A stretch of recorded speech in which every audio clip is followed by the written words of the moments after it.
Ce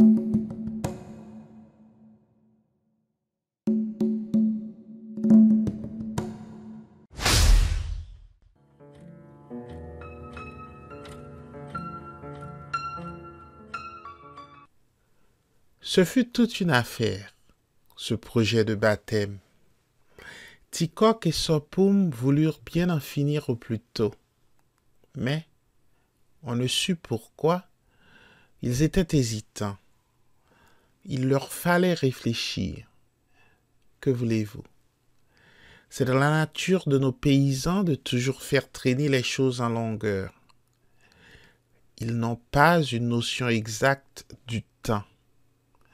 Ils n'en connaissent pas non plus le prix. Les jours, en s'enfuyant rapidement, sont si semblables à leurs yeux. Enfin, après une longue conférence où ils eurent à examiner, à peser les avantages que pourraient leur offrir leur futur compère et commère, Tikok, pour qui la crainte du sabre est le commencement de la sagesse, arrêta son choix sur son chef de section, un nommé Lintofer qui, sous notre régime républicain, n'était qu'un impitoyable commandeur colonial. Sopum, de son côté, ne trouva parmi ses pratiques de la ville qu'une grosse boutiquière, Madame Florida Boyotte, qui fut vraiment digne de tenir la chandelle sur le front de sa fille. Un samedi après-midi, sans cérémonie, le baptême eut lieu à la cathédrale. C'est le père Gaspard qui versa de l'eau bénite sur le front du grand bébé et lui mit du sel sur la langue. Le brigadier Lintofer, quoiqu'en tenue officielle, avait un air embarrassé. Toute banda champêtre c'est l'aumône, dit avec raison le populaire. Cependant, sérieux comme un pain rassis, il portait de travers sur sa tête étriée à la hâte un fabuleux petit képi galonné. Sa tunique de toile bleue, mal repassée, quoique fermée par des boutons de cuivre aux armes de la République, bouffait au dos.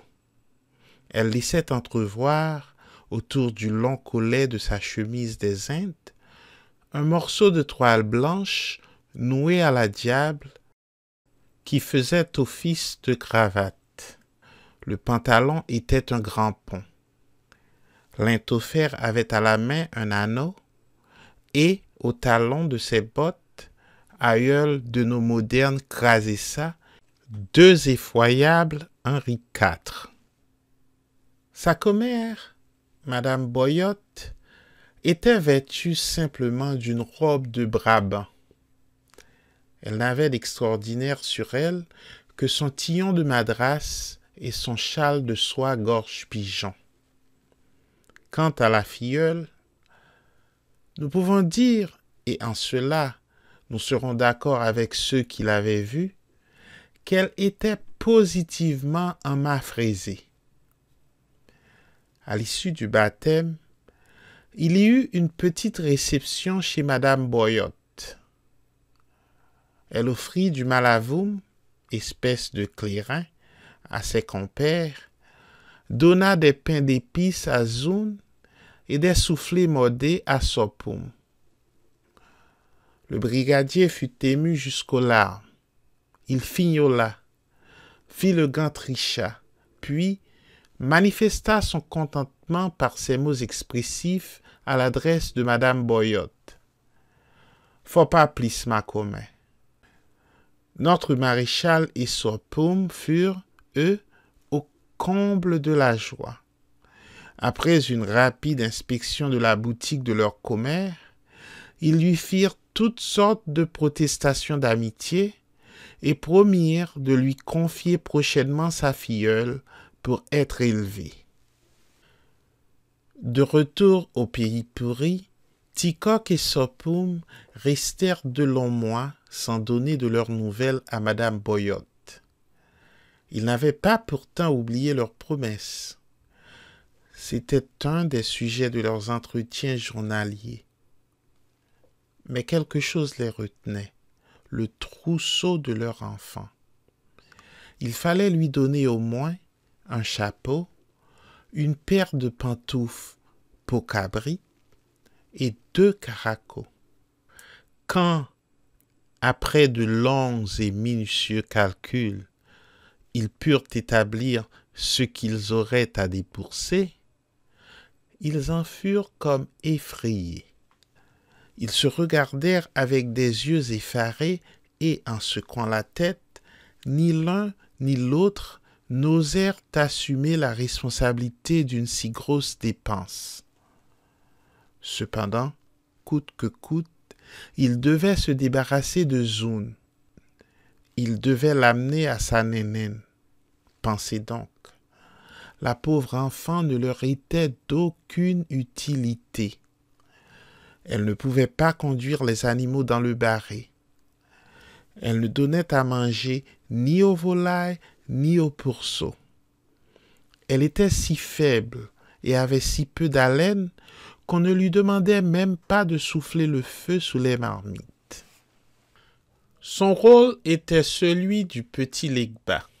En l'absence de ses parents, elle surveillait la joupa et la cour. On la voyait assise sur une caisse de savon vide, sur une grosse pierre ou sur une peau de cabrit, et, entre 2 cabichas, elle étirait les bras et bâillait.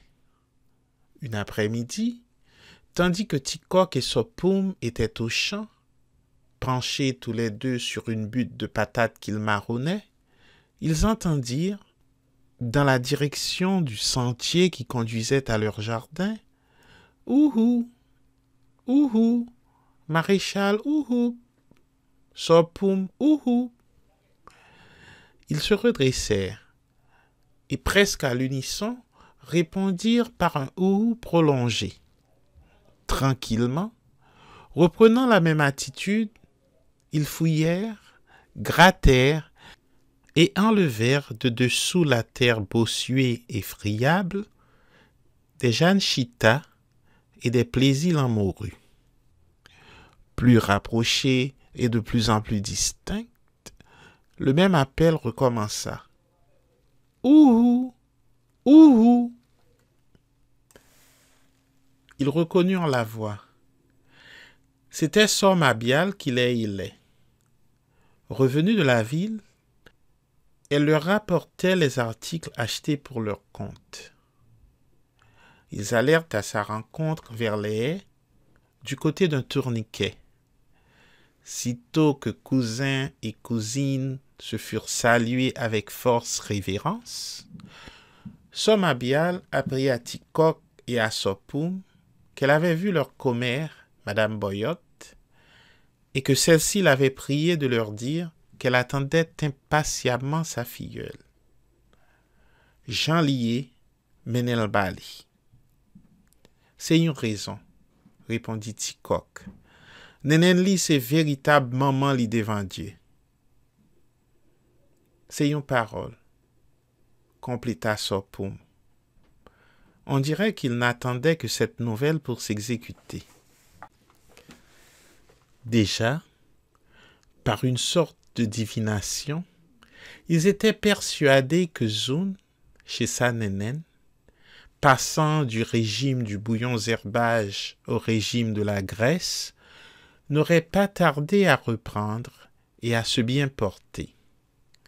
Ils pensaient en outre qu'eux-mêmes, lui rendant de temps en temps de petites visites, ne remonteraient jamais au pays pourri, se rapporter dans leur macoute ou alfort un cadeau quelconque qui compenserait, dans une large mesure, les quelques fruits et vivres qu'ils pourraient offrir à leur commère. Quand un campagnard vous donne un œuf, il attend de vous une poule. Aussi, dans ses prévisions, Sopum comptait sur un aransor, un biscuit au beurre, même sur une robe de Jenga comme étrenne. Quant à Tikok, faisant le molinet avec son bâton, se pavanaient joyeusement comme si déjà il était enveloppé de l'amples redingotes noires que Madame Boyotte ne manquerait pas de découvrir un jour ou l'autre, à son intention, au fond de quelque vieille malle. 2 jours après, ils descendirent en ville. Zoun était remise en main propre à Madame Boyotte. En quel état? Il faut bien que je vous le dise, car autrement, vous ne sauriez le deviner.